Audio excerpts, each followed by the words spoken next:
Shalom saudara yang terkasih di dalam Tuhan. Puji nama Tuhan, pada pagi hari ini kita bisa bertemu lagi. Kita mau sembah Dia, sebab Dia Allah yang suci. Dia penuh kemuliaan. Kita mau tinggikan Dia.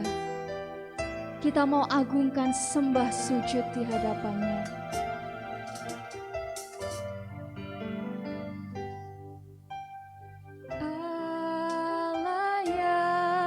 Suci, Maha mulia, Kau disanjung sembah selamanya. Surga bumi pun nyanyikan.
Disanjung sembah selamanya. Surga bumi pun nyanyikan. Dia Bapa yang kekal,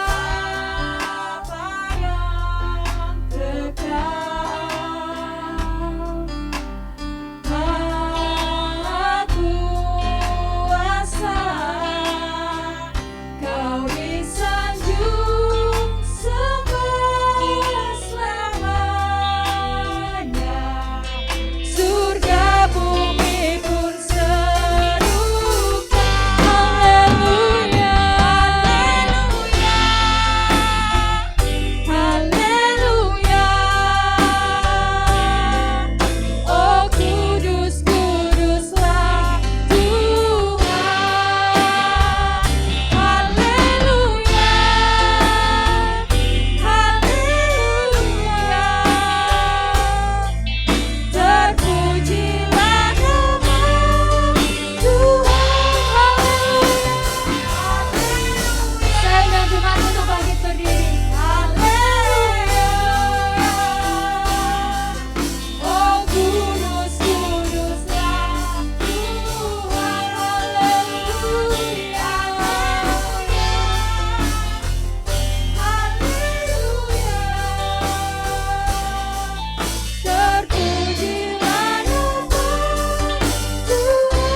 Serukan, haleluya, Kau kudus Tuhan, Tuhan, haleluya.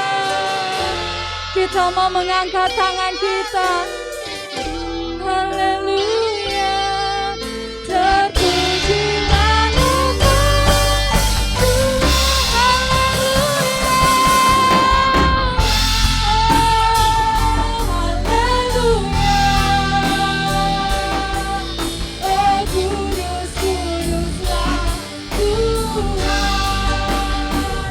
Haleluya.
sembah, ucapkan syukurmu, tinggikan Dia.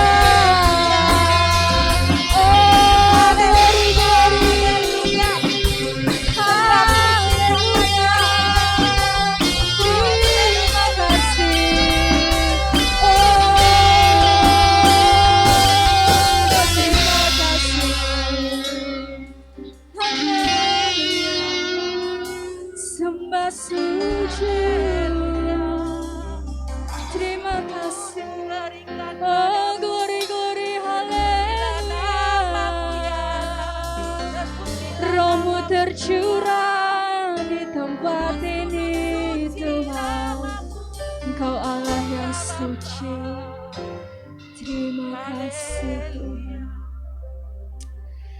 Kami mengucap syukur, Tuhan, karena kami memiliki Engkau, Allah yang suci, Allah yang penuh kemuliaan, Tuhan. Oleh itu kami sangat mengucap syukur atas kasih setiamu yang telah Engkau berikan kepada setiap kami. Inilah kami, Tuhan, pujian penyembahan kami, Tuhan. Kami ingin menyenangkan hati-Mu, Tuhan. Dan kiranya kami selalu ada di dekat-Mu, Tuhan. Pakai hidup kami, Tuhan, untuk menyenangkan-Mu. Di dalam nama Tuhan Yesus. Haleluya. Amin. Haleluya. Kita percaya bahwa Dia adalah Raja mulia.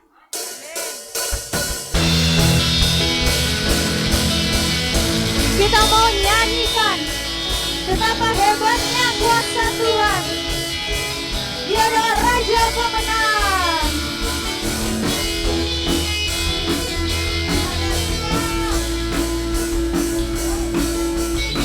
Kita mau bertepuk tangan bagi Tuhan.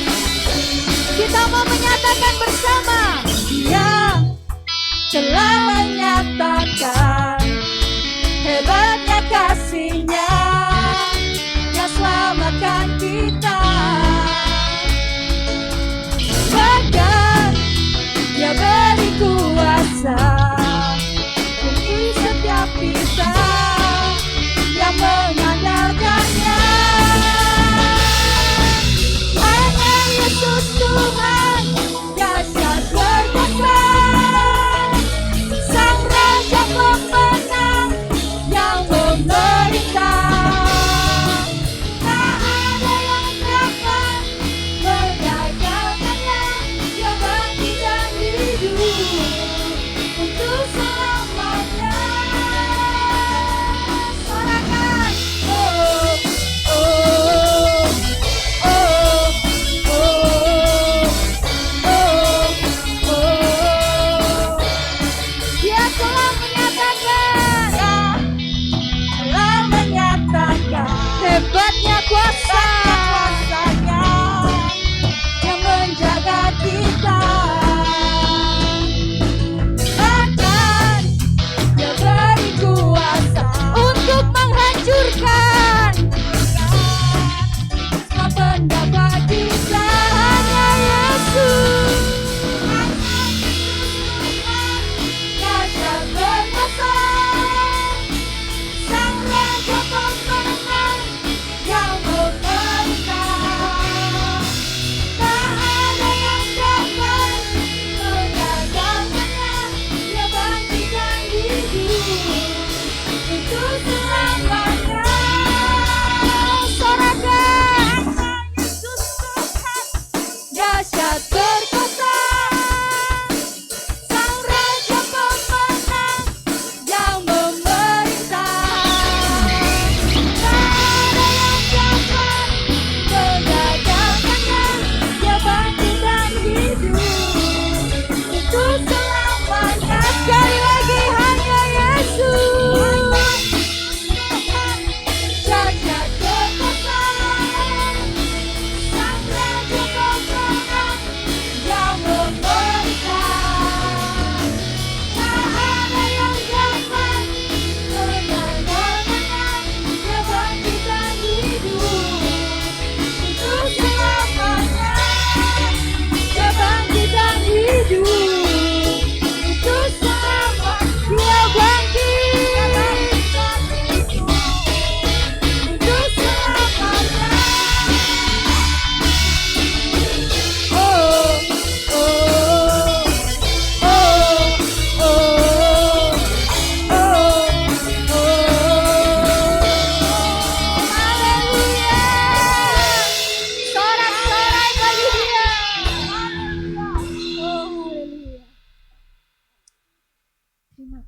terima kasih Tuhan.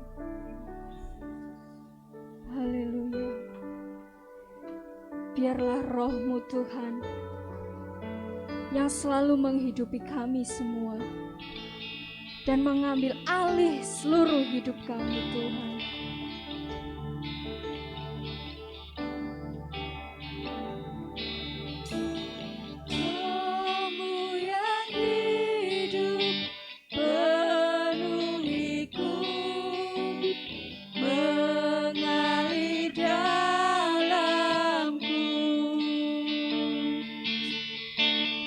Jiwaku tenang bersamamu.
haleluya, haleluya. Terpujilah namamu Tuhan. Oh, puji syukur ucapan yang terindah kami berikan kepadamu Yesus. Terima kasih Roh Kudus. Oh, Engkau memenuhi hati kami. Oh, Roh Kudus akan mengangkat kami. Roh Kudus akan memimpin kami. Memenuhi setiap hati kami. Terima kasih Bapa, terima kasih. Oh, haleluya. Sebentar kami akan mendengarkan firman-Mu Tuhan, yang akan disampaikan oleh hamba-Mu Bapak Gembala kami. Urapi beliau. Di dalam nama Tuhan Yesus, Roh-Mu turun atas beliau, memenuhi hatinya. Terima kasih Bapak, terima kasih. Siapkan hati kami Tuhan. Jemaat-Mu yang selalu rindu, haus, dan lapar akan Engkau. Terima kasih Bapak, kami siap menerima firman-Mu.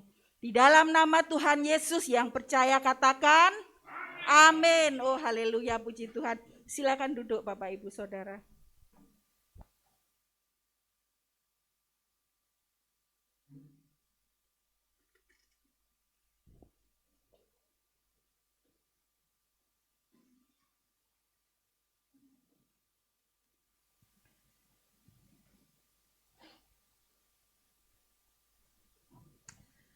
Puji Tuhan, Shalom saudaraku yang dikasihi Tuhan. Luar biasa pagi hari ini sukacita ya, amin. Bukan karena ini bertepatan dengan saudara-saudara kita yang merayakan Hari Raya Idul Fitri, namun kita sebagai anak-anak Tuhan harus selalu bersukacita, amin. Mengapa kita harus bersukacita? Karena kita memiliki pengharapan, sama-sama katakan. Pengharapan. Dan pengharapan yang kita miliki di dalam Yesus Kristus Tuhan itu adalah pengharapan yang pasti. Katakan pasti. Bukan pengharapan yang moga-moga, mudah-mudahan gitu kan. Tetapi pengharapan di dalam Kristus Yesus itu adalah pengharapan yang pasti. Dan Alkitab katakan, mari kita terus berjuang selama hidup di dunia ini untuk betul-betul menjadikan pengharapan di dalam Yesus itu sebagai milik kita. Milik kita, artinya saudara dan saya mengalami penggenapan janji pengharapan di dalam Kristus. Nah, pagi hari ini Bapak Ibu yang terkasih, baik yang di rumah maupun yang di gereja, kita akan melihat kebenaran firman Tuhan. Tema khotbah pada pagi ini berjudul Sorga itu nyata. Heaven is real. Ada satu buku, saya ada di rumah bukunya, judulnya Heaven is real. Sorga itu nyata. Bukunya berisi tentang kesaksian orang ya yang mendapatkan penglihatan tentang keadaan sorga. Bapak Ibu Saudara yang dikasihi Tuhan, kita sebagai orang percaya di dalam Yesus Kristus, Alkitab katakan bahwa kita memiliki pengharapan akan hidup yang kekal. Betul ya? Dalam Yohanes pasal 3 ayat 16. Ya, supaya setiap orang yang percaya kepada anak Allah itu tidak binasa, melainkan beroleh hidup yang kekal. Hidup yang kekal itu di mana nanti? Ya di dalam kerajaan sorga. Nah, pagi ini kita akan fokus kepada peristiwa bagaimana Tuhan Yesus setelah dia bangkit dari kematian, dia menampakkan diri kepada para muridnya selama 40 hari di berbagai tempat, dalam segala keadaan dan situasi, Yesus muncul di antara mereka. Nah, kita akan fokus kepada peristiwa ini yang kita kenal dengan peristiwa kenaikan Yesus ke surga. Mari kita buka Alkitab kita, ada beberapa ayat yang sudah saya tampilkan di sana. Yang pertama di Injil Markus pasal 16, 19, Lukas 24 ayat 51, Kisah Rasul pasal 1 ayat 9. Semuanya ini menulis tentang peristiwa Yesus terangkat naik ke sorga. Sesudah Tuhan Yesus berbicara demikian kepada mereka, terangkatlah ia. Alkitab katakan, terangkatlah Yesus ke sorga lalu duduk di sebelah kanan Allah. Ini kesaksian dari Markus. Rasul Lukas menulis, dan ketika Yesus sedang memberkati mereka, ia berpisah dari mereka dan terangkat ke sorga. Kata yang sama diulang, terangkat. Jadi Yesus tidak menghilang, celing gitu, enggak ya, tapi terangkat. Bisa dilihat? Halo? Bisa. Murid-murid melihat. Jadi bukan kata orang, tetapi Yesus di hadapan murid-murid, setelah dia memberkati murid-murid, dia terangkat naik. Kisah Rasul, ya, penulisnya sama ya, Rasul Lukas. Sesudah Yesus mengatakan demikian, terangkatlah ia, jelas sekali, disaksikan oleh mereka, murid-murid Tuhan. Ada berapa orang yang menyaksikan peristiwa kenaikan Yesus? 12 orang? Tidak, saudara, lebih dari 12 orang. Saudara tahu Yesus berkata sebelum dia naik di ayat 8, tetapi kamu akan menerima kuasa kalau Roh Kudus turun ke atas kamu. Yesus berpesan, jangan tinggalkan Yerusalem. Tunggulah di sana sampai engkau diperlengkapi oleh kuasa dari tempat yang maha tinggi. Dan Kisah Rasul pasal 2 mencatat ada 120 orang yang menanti kedatangan Roh Kudus di loteng Yerusalem. Bisa diperkirakan berarti yang menyaksikan peristiwa Yesus naik ke surga lebih dari 100 orang. Setidaknya 120 orang. Bahkan Paulus mengatakan 500 orang. Ini Paulus, kesaksiannya Paulus. Paulus bukan saksi mata, ya kan? Tapi lewat kesaksian orang-orang pada zaman itu, Paulus bisa menyimpulkan lebih dari 200 orang. Nah, saudara yang dikasihi Tuhan, peristiwa Yesus naik ke surga ini bukan sebuah mitos, ini bukan sebuah legenda, tetapi ini betul-betul sejarah. Amin.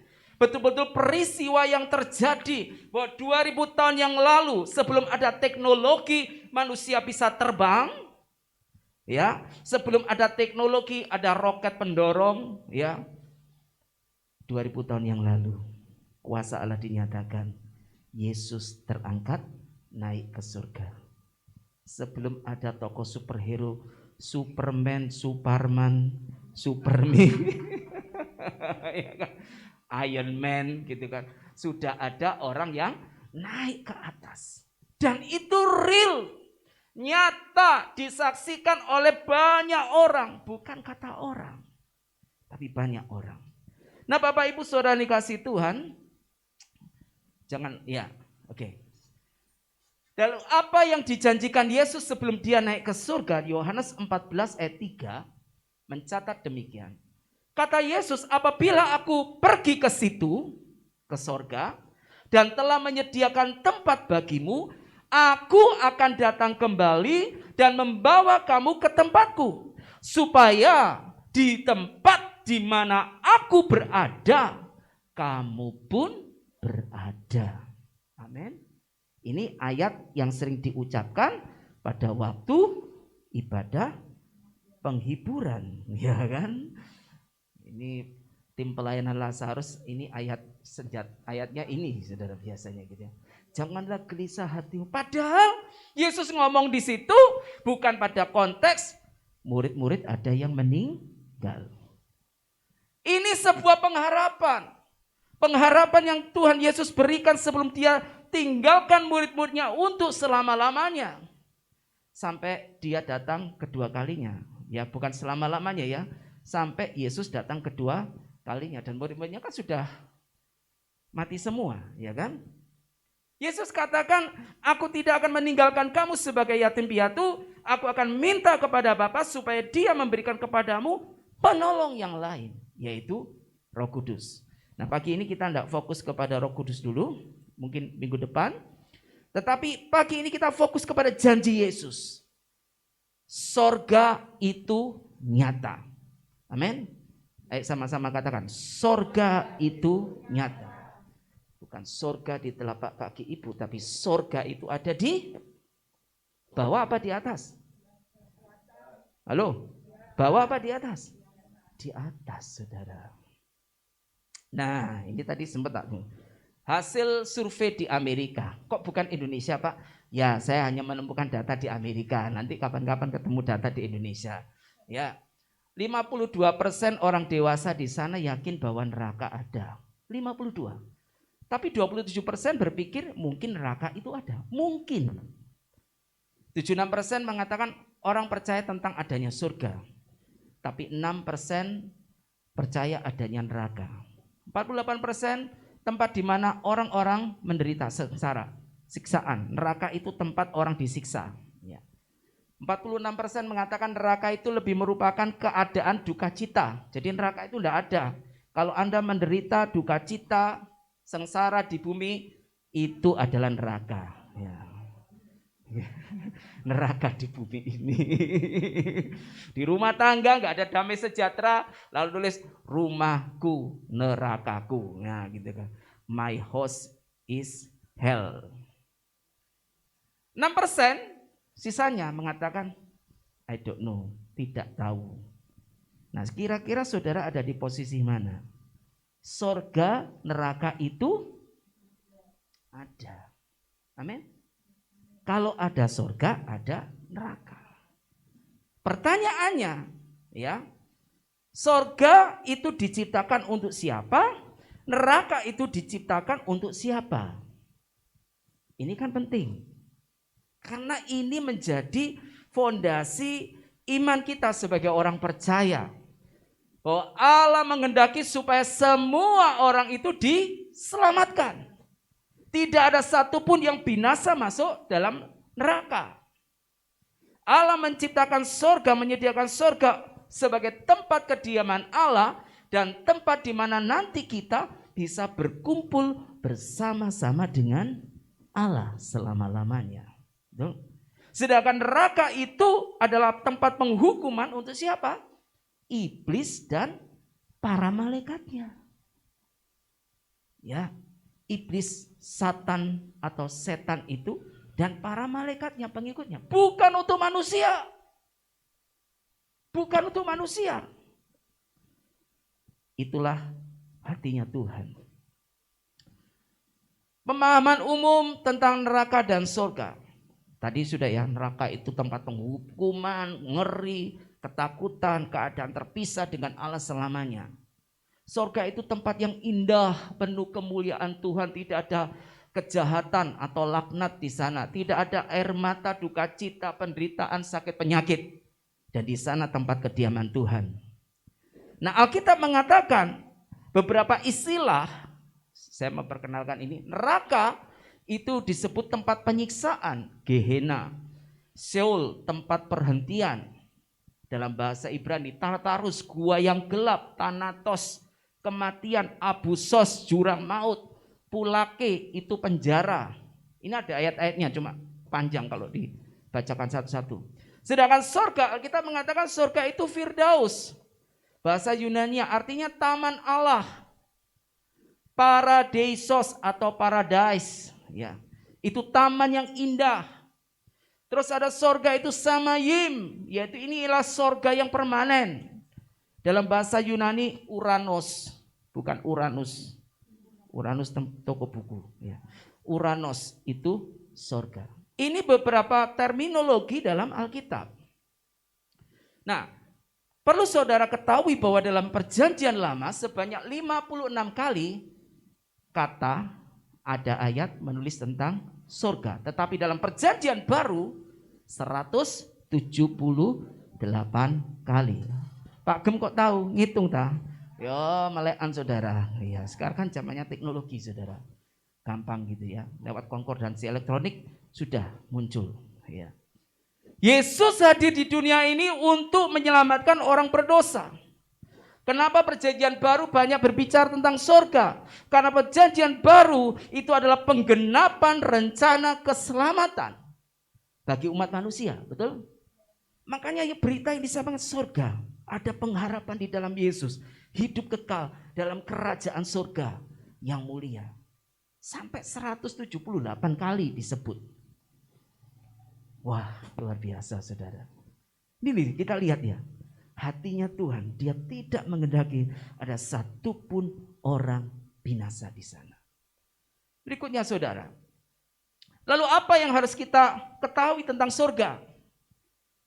Apakah surga itu alam roh atau alam fisik? Ini pertanyaan yang sangat mendasar. Menurut saudara, surga itu alam roh atau alam fisik? Alam roh. Ya. Iya Pak, surga itu kan di atas. Tidak ada teknologi secanggih apapun sampai hari ini. Pesawat ruang angkasa yang bisa menembus sampai surga. Gitu ya. Betul ya? Tidak ada ya, belum ada. Surga itu alam roh Pak, bukan alam fisik. Nah, bagi saudara yang masih berpikir bahwa surga itu alam roh, ada satu pernyataan yang menggelitik. Kalau surga itu alam roh, maka tidak perlu ada kebangkitan tubuh. Seperti yang Yesus alami. Kebangkitan tubuh, Yesus bangkit dari kematian mengenakan tubuh kemuliaan atau tubuh kebangkitan.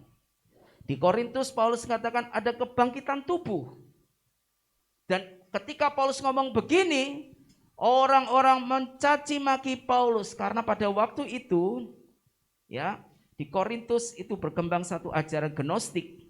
Ajaran gnostik itu mengatakan bahwa tubuh itu jahat, tetapi jiwa itu baik. Tapi Paulus katakan ada kebangkitan tubuh. Paulus ditentang habis-habisan. Bagaimana mungkin, bukankah tubuh ini jahat? Tubuh ini dari tanah penuh dengan dosa, ini jahat. Enggak mungkin ada kebangkitan tubuh. Tapi saudara, Alkitab katakan ya, ada kebangkitan setelah kematian. Yesus terangkat naik ke surga itu secara fisik atau secara roh? Ayo, saya bertanya kepada saudara, kita sama-sama belajar ya. Yesus terangkat naik yang disaksikan oleh murid-murid di atas Bukit Zaitun itu secara roh atau secara fisik? Kalau dia secara fisik, bagaimana mungkin surga itu secara roh? Berarti ketika Yesus naik ke surga, mumbul sampai terus ruang angkasa, hilang, pling gitu ya.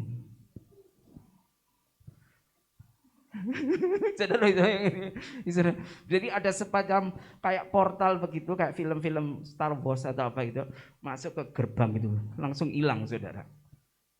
Apakah seperti itu? Ada the black hole. Memang di galaksi itu ada satu galaksi, di jagat raya ini ada miliaran galaksi saudara. Kita ini ada di satu galaksi namanya galaksi Bima Sakti atau Milky Way. Ini salah satu dari miliaran galaksi. Dan di dalam galaksi itu ada planet-planet, ada bintang-bintang. Galaksi Bima Sakti, pusat tata suryanya adalah matahari.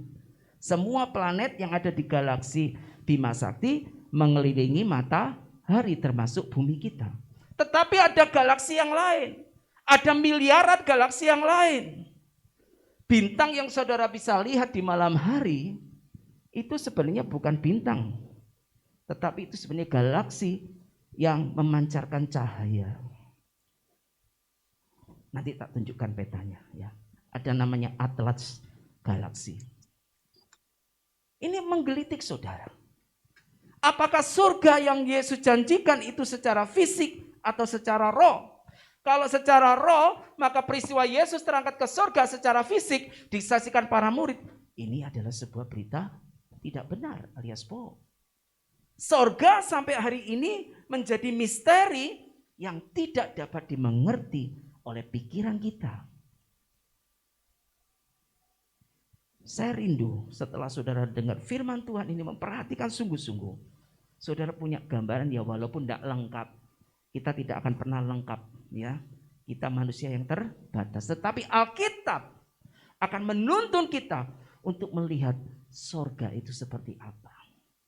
Tidak lagi berkanjang pada penglihatan seseorang, karena penglihatan seseorang itu sifatnya subjektif.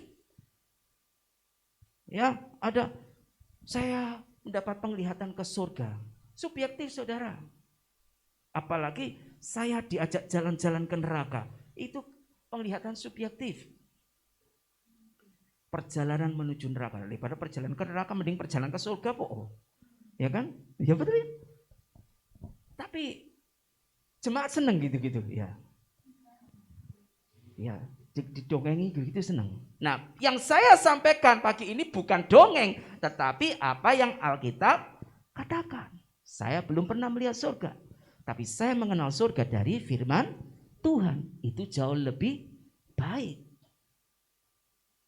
Ini saya mau mengajar kepada jemaat, jangan terlalu percaya kepada penglihatan. Uji segala sesuatu dengan Alkitab. Karena hari-hari ini muncul banyak ajaran-ajaran yang menyimpang. Ya. Penyesatan itu tidak kerasa saudara. Sedikit, lama-lama tiba-tiba melenceng kita. Penyesatan tidak terasa. Oke, kembali ke situ. Karena kita terbatas sekali. Dan saya mau katakan di awal, nggak mungkin selesai pagi ini, ya, karena ada banyak hal. Ya. Berikutnya, sudah, ya. Sorga, kalau sorga itu alam roh, maka sorga itu adalah sebuah misteri yang tidak terpecahkan. Kita tidak akan bisa mengenal keberadaan tentang sorga itu. Tetapi saudaraku yang dikasihi Tuhan, sorga yang Yesus perkenalkan, sorga yang disebutkan di dalam Alkitab, itu bukan secara roh, tapi itu secara fisik. Ya. Kita lihat ya, Kejadian pasal 1. Kejadian pasal 1. Ayat 1. Ini ayat yang sering diingat ya. Pada mulanya Allah menciptakan langit dan bumi. Di situ katakan pada mulanya Allah menciptakan langit dan bumi. Kata langit itu dari bahasa Ibrani samayim. Samayim itu artinya adalah sorga. Tadi kan saya sebutkan ya, dalam bahasa Ibrani sorga adalah samayim. Jadi kalau diterjemahkan dalam menurut bahasa aslinya, pada mulanya Allah menciptakan. Nah, samayim itu sorga jamak, ya, sorga jamak, sorga yang tunggal namanya samai. Jadi kalau ada im itu berarti jamak, ya, samayim, sorga. Pada mulanya Allah menciptakan sorga. Nah, gitu. Ayat Kejadian pasal 1 itu. Nah saudara, saya mau tunjukkan kepada saudara bahwa sesungguhnya Alkitab, kalau kita mempelajari Alkitab, kita akan bisa mengerti keberadaan tentang sorga. Bahwa sorga itu betul-betul real, betul-betul nyata. Bukan sesuatu hal yang tidak bisa kita kenal. Makanya perhatikan Alkitab, jangan percaya kepada ajaran-ajaran lain yang menyimpang dari Alkitab. Ya, tadi di gambar itu ada sebuah skema, ya. Gambar ini saudara temukan kalau ikut kelas AMI, ya. Ketika kita belajar tentang kerajaan sorga,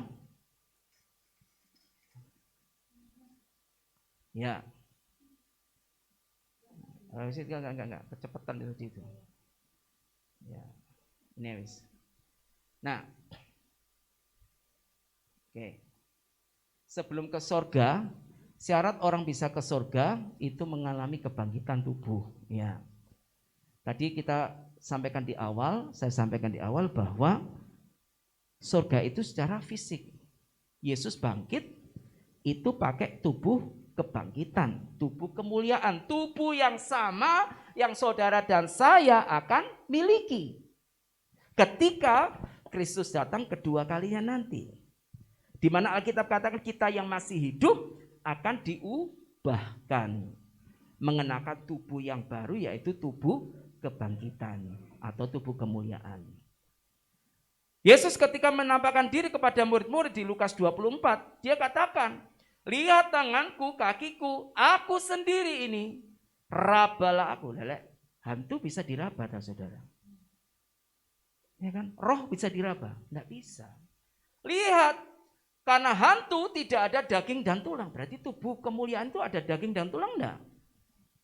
Ada. Seperti yang kamu lihat ada padaku. Ini loh saudara, luar biasanya Tuhan itu. Ketika kita dibangkitkan, mengalami tubuh kemuliaan, tubuh kebangkitan. Karena yang bisa masuk surga itu orang yang sudah mengalami kebangkitan tubuh. Ya, kebangkitan tubuh. Sedikit cepat aja. 6 ciri tubuh kebangkitan. Sifatnya kekal, punya daging dan tulang, bisa makan dan minum seperti Yesus makan ikan goreng dan roti di depan murid-muridnya. Baca di Lukas 24. Iku gak bujukan saudara, temenan iku ya. Terus tidak dibatasi tempat dan ruang. Yesus menampakkan diri di ruangan yang tertutup. Tiba-tiba Yesus nongol di tengah-tengah mereka. Dan pada saat yang sama dia menampakkan diri di Emmaus. Luar biasa ya. Tubuh kebangkitan itulah yang akan saudara kenakan nanti. Engkau tidak dibatasi tempat dan waktu. Wah, keren ya. Jadi Bu Riris bisa keliling-keliling seluruh tempat tanpa pakai transportasi. Gak laku saudara. Ya. Dan itu yang dialami Yesus. Bisa menghilang. Setelah Yesus membagikan roti di muridnya di Emmaus itu, Kleopas itu, Yesus menghilang. Dan dia tubuh kebangkitan itu melayang, bisa terbang. Kisah Rasul 1 ayat 9, Yesus terangkat naik ke surga. Inilah ciri tubuh kebangkitan. Nah, tema surga itu nyata, ada beberapa topik yang saya angkat di situ. Di manakah surga? Apakah Firdaus itu surga? Bagaimana kita bisa masuk ke dalam kerajaan surga? Dan apa yang dilakukan orang ketika ada di surga? Guru sekolah minggu saya mengajarkan kamu di surga itu akan memuji menyembah Tuhan 24 jam nonstop, nyanyi terus, gitu ya. Waktunya nggak nutut saudara. Kita baru sampai tahap 2 saja. Yuk cepat. Ya, di manakah surga? Letaknya jelas di atas bumi. Yesus terangkat naik ke atas. Bukan menghilang, tapi ke atas sampai awan menutupinya. Jadi murid-murid itu lihat Yesus menangada ke langit sampai awan menutupi Yesus. Yesus tidak nampak di dalam. Mata kita ini terbatas sekali. Dan Paulus katakan di langit yang ketiga, karena Paulus pernah mendapatkan penglihatan di bawah Tuhan naik ke langit ketiga. Nah, skemanya seperti ini, saudara. Ya, langit ketiga itu kok di tengah ada saya ya? Bolong ya. Saya baru tahu. Langit pertama itu adalah 100 km di atas permukaan bumi. Ya. Itu kan tengah-tengah itu kan bumi, saudara. Tengah-tengah ini kan bumi ya. Ini loh langit pertama. Namanya mesosfer, 100 kilo. Di mana pesawat terbang terbang, burung terbang di udara, itu 100 kilo. Langit kedua itu dalam bahasa ilmiahnya termosfer, 700 kilo. Itu sudah masuk ke ruang angkasa. Di situ ada benda-benda langit, ada satelit Indosat, Telkom ada di situ. Ya, oke? Ya. Dan saudara tahu berapakah luas jagat raya ini? Jagat raya ini sangat luas saudara, enggak bisa. Nanti saya akan tunjukkan petanya ya. Teknologi manusia masih belum bisa. Manusianya bisa menjangkau sampai 14 miliar tahun cahaya. Teleskop dari bumi. Ya. Nah, langit yang ketiga itu tempat kediaman Allah. Itu di atas setelah jagat raya ini. Nah, saudara tahu tadi di awal saya katakan di jagat raya, di langit kedua ini ada miliaran galaksi. Ya, miliaran galaksi. Nah ini loh. Ini atlas galaksi. Dilihat 14 miliar tahun cahaya. Jumlahnya apa? Ada 10 juta klaster galaksi. 10 juta. Jumlah kelompok galaksi 25 miliar. Galaksi besar ada 350 miliar. Jumlah galaksi kerdil itu 7 triliun. Jumlah bintang 30 miliar triliun. Pertanyaannya, berapakah luas jagat raya? Saya tidak sanggup ngitung, saudara. Ini yang titik-titik putih yang saudara lihat ini adalah galaksi. Di dalam galaksi ada planet-planet. Seperti yang kita milik, yang sekarang ada ini galaksi Bima Sakti. Ini bagian kecil. Galaksi Bima Sakti bukan galaksi terbesar, ada galaksi yang lebih besar. Namanya galaksi Andromeda. Dan perkiraan 44 miliar tahun ke depan, 4 miliar. Saudara dan saya sudah ada. 4 miliar tahun ke depan, itu galaksi Andromeda itu akan memakan galaksi Bima Sakti. Terjadi tabrakan galaksi. Sudah diprediksi, saudara. Ya, oleh ahli perbintangan itu. Nah, saya tunjukkan ini supaya saudara tahu bahwa sebenarnya kita ini tidak ada artinya. Allah yang kita sembah itu luar biasa. Amin. Dia tak terbatas, dia maha besar. Dan sorga tempat kediaman Allah jauh melebihi keberadaan kita, saudara, di atas sana. Wes, kita lanjut. Sampai poin 2 aja ya. Kemanakah roh orang yang sudah meninggal? Apakah mereka langsung masuk ke sorga? Apakah mereka berada di tempat penantian sementara sampai hari penghakiman tiba? Ini penting, saudara. Ya, Firdaus itu apakah sama dengan sorga? Ketika Yesus berkata, aku berkata kepadamu sesungguhnya hari ini juga engkau akan ada bersama-sama dengan aku di dalam Firdaus. Ini perkataan Tuhan kepada siapa? Penjahat yang ada di sebelah kanan Yesus. Betul? Ya. Namanya siapa ya? Saya lupa itu. Ya. Ada namanya, saudara. Ada monumennya lagi. Firdaus yang dimaksud Yesus itu dari bahasa Yunani paradeisos. Pleasure garden. Itu taman pesiar. Jadi Firdaus yang dimaksud Yesus ini bukan sorga. Tetapi sebuah taman, tempat di mana roh orang-orang yang meninggal itu ada di sana. Taman yang indah, tempat orang-orang saleh. Tempat orang-orang percaya yang sudah meninggal itu ada di Firdaus. Tapi kucingmu, anjingmu, burung piaraanmu mati, tidak ada di sana. Jadi jangan, kita akan bertemu burung di Firdaus. Anjingku yang mati, engkau akan ketemu dengan saya di Firdaus. Tidak ada binatang di Firdaus. Makanya jangan heran ada orang-orang yang dapat mimpi, aku ketemu ibu bapakku ada di sebuah taman, betul ya? Sering dengar itu? Saya pernah sekali melihat itu, almarhum ibu saya ada di sebuah taman. Ya, itu Firdaus. Bukan sorga, belum sorga. Belum sorga yang permanen. Karena sorga yang permanen belum dinyatakan. Belum langit baru dan bumi baru. Itu Firdaus. Firdaus itu adalah Hades. Hades yang nyaman. Jadi Hades itu dunia orang mati itu ada 2. Yang pertama Hades nyaman, ada Hades yang tidak nyaman. Hades yang nyaman itu untuk orang-orang saleh. Saya ngomong orang-orang saleh itu lintas agama loh, saudara. Sekali lagi ya, orang-orang saleh, orang-orang dari berbagai macam suku, bangsa, agama yang selama hidup di bumi ini dia menjalankan kebajikan. Menjauhi hawa nafsu. Ya kan, hidup saleh. Tidak pernah menyakiti hati orang, bahkan binatang pun tidak mau disakiti. Betul? Ada kan begitu-begitu? Tuhan memberikan penghargaan untuk orang-orang itu, saudara.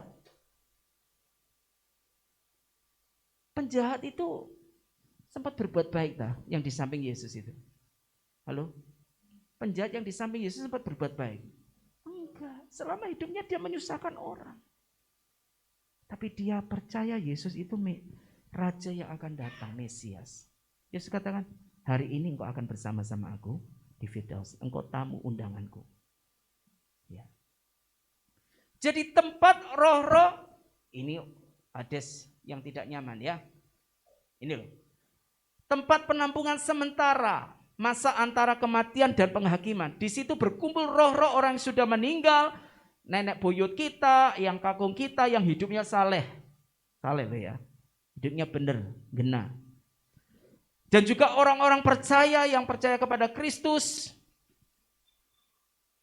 dan menerima Kristus sebagai juru selamat. Ngumpul semua di situ, saudara. Di taman Allah Firdaus itu, paradisos. Tapi ini bukan surga yang permanen. Mereka di sana menantikan hari penghakiman tiba. 2 Korintus 5 ayat 10. Sampai semua akan dihakimi menurut perbuatannya.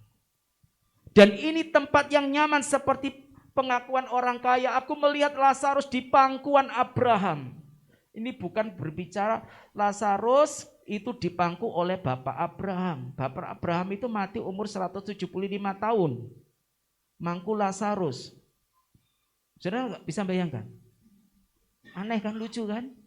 Jadi istilah pangkuan Abraham itu berbicara tempat yang nyaman. Sedangkan orang kaya, dia ada di Hades yang tidak nyaman. Tempat roh-roh orang jahat ditampung sementara di sana sampai hari penghakiman tiba.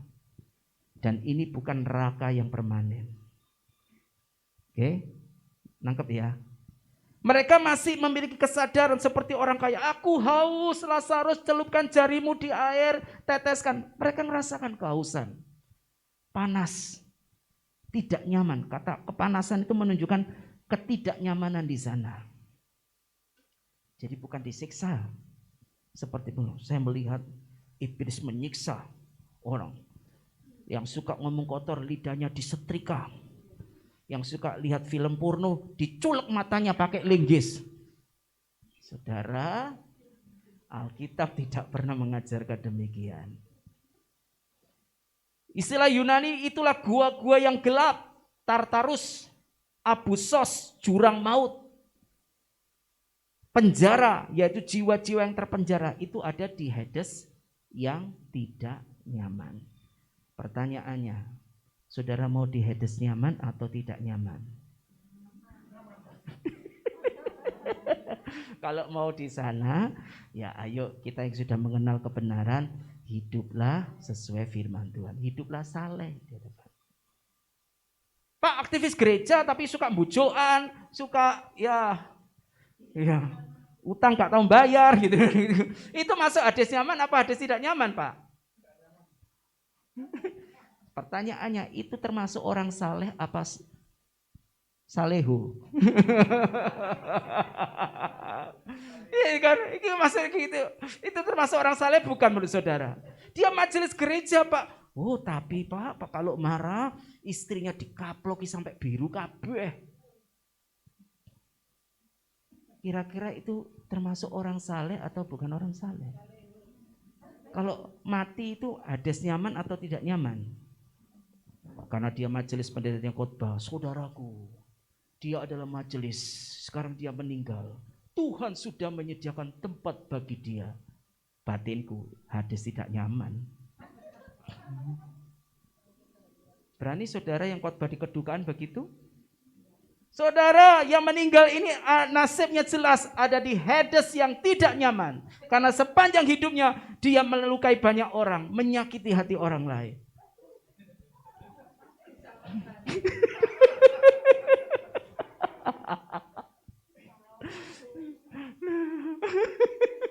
Berani kok, Pak Mono berani tak tantang. Ya, makanya saya kalau khotbah di ibadah kedukaan, saya tidak singgung sing mati, saudara. Apalagi saya tidak mengenal dia. Saya tidak mau mengucap kata-kata yang bohong. Aku gak kenal loh. Saya singgal diminta, Pak, ini tidak ada yang layani, Pak Pendeta tolong. Ya saya layani. Loh, saya tidak kenal. Cukup saya tahu namanya. Ya saya khotbah sama yang hidup itu. Karena yang mati urusannya sudah selesai. Tapi kalau jemaat Elim kan saya kenal gitu kan. Saya tahu kehidupan saudara. Dan saya menyampaikan apa yang terjadi. Tapi kalau orang lain walaupun seiman saya tidak kenal ya, saya tidak akan mengarang-arang cerita dia adalah orang yang saleh, orang yang beriman, saya tidak tahu hidupnya kok. Berarti saya bohong, betul? Saya khotbah begitu, bojone, saleh opo Pak, aku dikaploki bendino Pak. Aku seneng bojoku mati. Wis gak ono sing ngaploki aku mana Pak Pendeta.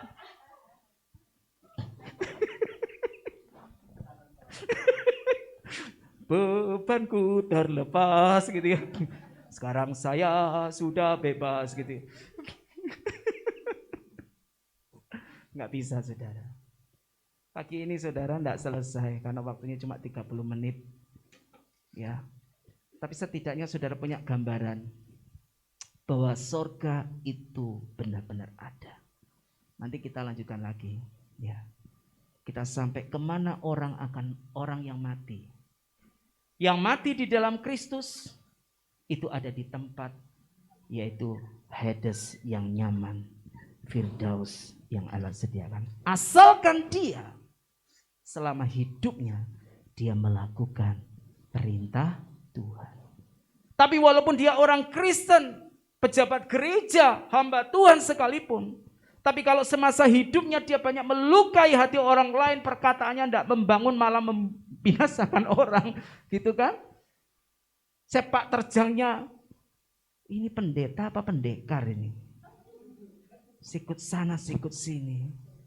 Gitu kan? Saudara, saya tidak bisa jamin orang-orang itu ada di Hades yang nyaman. Kenapa? Allah memperhitungkan kita sesuai dengan perbuatan kita.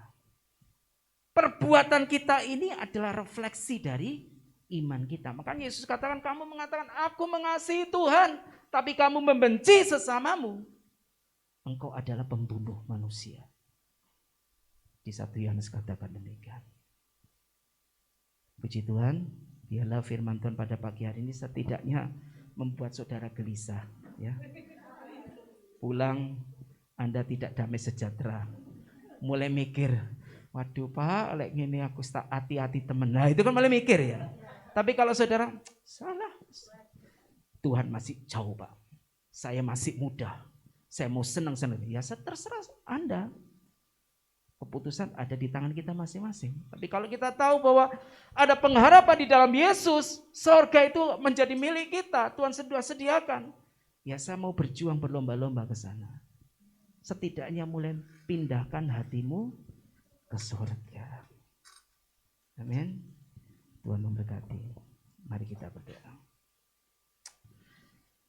Haleluya. Bapa kami bersyukur. Satu pengharapan yang luar biasa Tuhan janjikan bagi kami setiap orang-orang percaya. Bahwa surga itu adalah jaminan bagi keselamatan jiwa kami. Ketika kami percaya kepada Kristus dan kami hidup di dalam ketetapan-Mu, menjadi pelaku firman, kami berjuang, berlomba, bertumbuh, semakin serupa dengan Kristus. Maka ada pengharapan yang pasti, Tuhan, surga itu menjadi milik kami. Kami bersyukur, kami berada di dalam pengharapan ini. Kami rindu Tuhan, supaya melalui kebenaran firman Tuhan ini, kami mulai mawas diri. Kami tidak sembrono menjalani kekristenan kami. Kami tidak mau main-main dengan kehidupan kami yang sudah diselamatkan ini. Bapa, tolong kami. Roh Kudus tuntun kami. Pegang tangan kami, arahkan kami, pimpin hidup kami. Untuk semakin mengerti tentang rahasia kerajaan Allah. Masih sedikit yang bisa kami tahu Tuhan pagi ini. Tetapi biarlah Engkau semakin memperlengkapi wawasan rohani kami. Berikan kami hikmat untuk mengerti tentang rencana Allah dalam kehidupan kami. Terima kasih Bapa, kami bersyukur Yesus naik ke surga. untuk menyediakan tempat bagi kami orang-orang yang percaya kepadanya. Dan satu hari kelak kami akan berkumpul bersama-sama dengan Engkau Yesus, memerintah dalam kerajaan-Mu. Terima kasih Bapa. Tolong kami semua jemaat-Mu Tuhan, juga saudara-saudara kami yang hadir pada ibadah pagi ini, supaya kami betul-betul menghayati arti keselamatan di dalam Yesus Kristus. Kami tidak main-main menjalani hidup kami.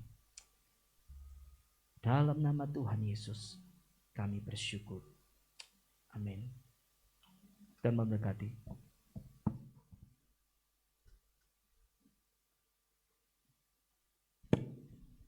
Puji Tuhan, kita sudah dengar firman Tuhan.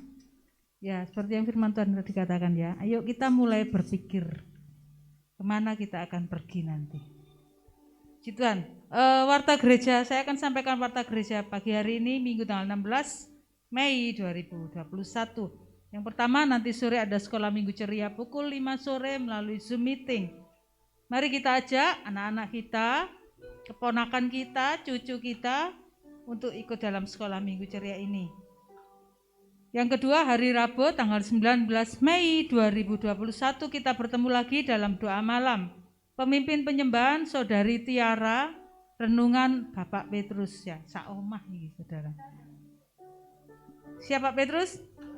Puji Tuhan. Yang ketiga, hari Kamis 20 Mei 2021 pukul 7:30 Youth Victory Elim kembali mengundang saudara untuk bersekutu bersama dan belajar firman Tuhan, supaya kita menjadi generasi muda yang kuat dan bertumbuh di dalam Tuhan. Yang keempat, hari Jumat tanggal 21 Mei pukul 7 malam diadakan latihan musik sebagai persiapan untuk ibadah raya hari Minggu. Yang kelima, hari Minggu tanggal 23 Mei 2021 pukul 9 kembali kita bertemu dalam ibadah raya yang penuh sukacita, yang melayani pemimpin pujian Ibu Riris, singernya Saudari Tiara. Yang keenam, terima kasih untuk setiap persembahan Bapak Ibu Saudara yang sudah diberikan untuk pekerjaan Tuhan di gereja kita. Tuhan Yesus memberkati. Mari kita terus menabur untuk pekerjaan Tuhan melalui transfer BCA atas nama Siska Ayuruli atau melalui Shopee Pay atas nama Siska Ayuruli. Tetap dukung dalam doa setiap acara dan program gereja, dan setialah untuk mengikuti Komsel saudara ya, karena di Komsel kita belajar firman Tuhan, kita bertumbuh, mempersiapkan kita untuk memiliki hidup saleh di hadapan Tuhan, supaya kita masuk di Hades yang nyaman ya. Puji Tuhan, tetap sehat, tetap jaga imun tubuh. Tuhan Yesus memberkati. Mari saya undang kita semua bangkit berdiri, kita akan naikkan pujian. Kemuliaan bagi Allah di tempat yang maha tinggi. Kemuliaan bagi Tuhan di tempat maha tinggi. Kau Raja diagungkan dan dipuji. Datanglah kerajaanmu, jadilah kehendakmu. Amin. Kerajaanmu, jadilah kehendakmu.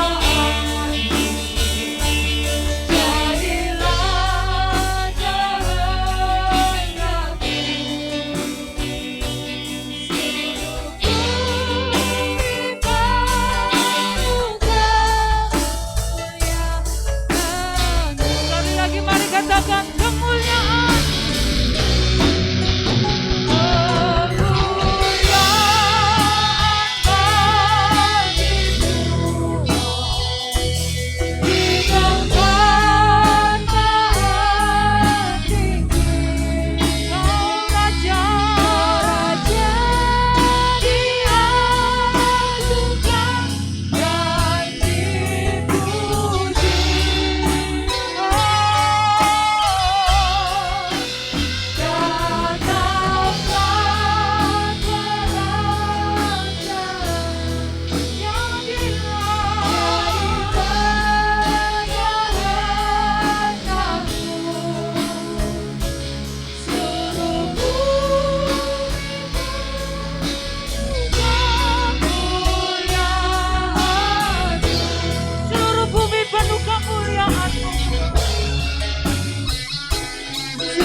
namamu semakin dipermuliakan di bumi ini Tuhan. Datanglah kerajaan-Mu, jadilah kehendak-Mu di bumi ini.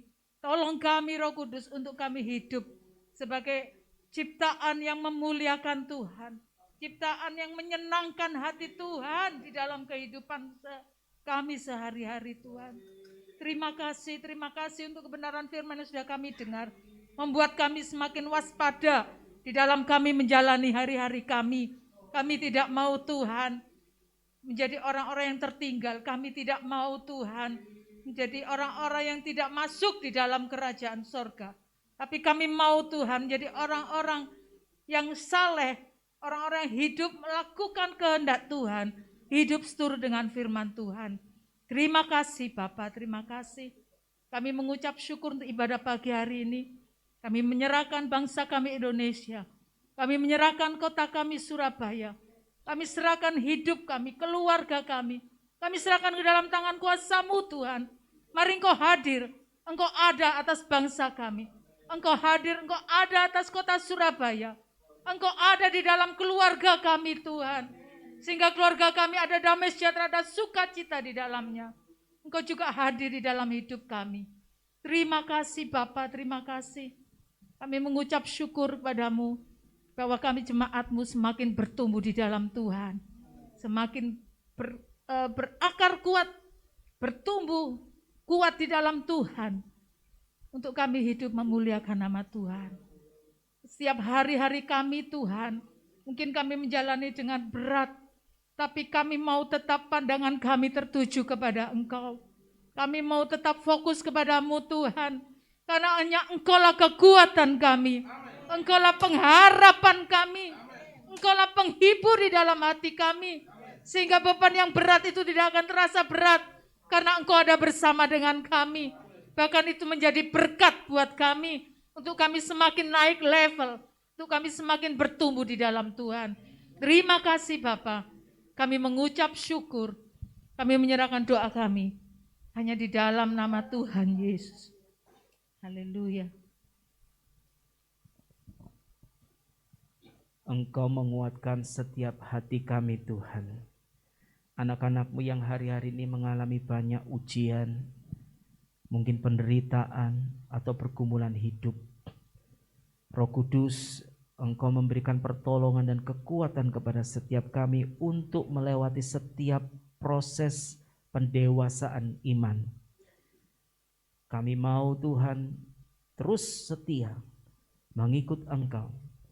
Sekalipun mungkin ada tantangan, ada salib yang harus kami pikul, tetapi kami percaya penderitaan yang kami alami itu tidak akan melampaui batas kekuatan kami. Engkau Allah setia, Engkau memberikan jalan keluar kepada setiap kami. Dan biarlah kami tetap berharap kepadamu, pandangan kami tujukan kepada Engkau Bapa di sorga. Pandangan kami arahkan kepada kerajaan sorga yang kekal itu. Bahwa penderitaan segala pergumulan hidup di dunia ini sementara, tetapi pengharapan di dalam sorga itu adalah pengharapan yang kekal. Kami tahu Tuhan, kedatangan-Mu tidak lama lagi, tapi biarlah kami terus berjuang sampai akhirnya. Kiranya sukacita, damai sejahtera yang datang daripada Allah Bapa tercurah limpah atas setiap saudara semua. Kasih sayang di dalam Kristus Yesus Tuhan kita mempersatukan kita satu sama lain. Sukacita, penyertaan, penghiburan oleh karena Allah Roh Kudus biarlah memimpin hidupmu, memelihara hidupmu, hati dan pikiranmu sampai Tuhan datang kedua kalinya. Biarlah berkat dari Tuhan ini tercurah limpah atas setiap saudara dan saya. Di dalam nama Tuhan Yesus kami terima berkat Tuhan.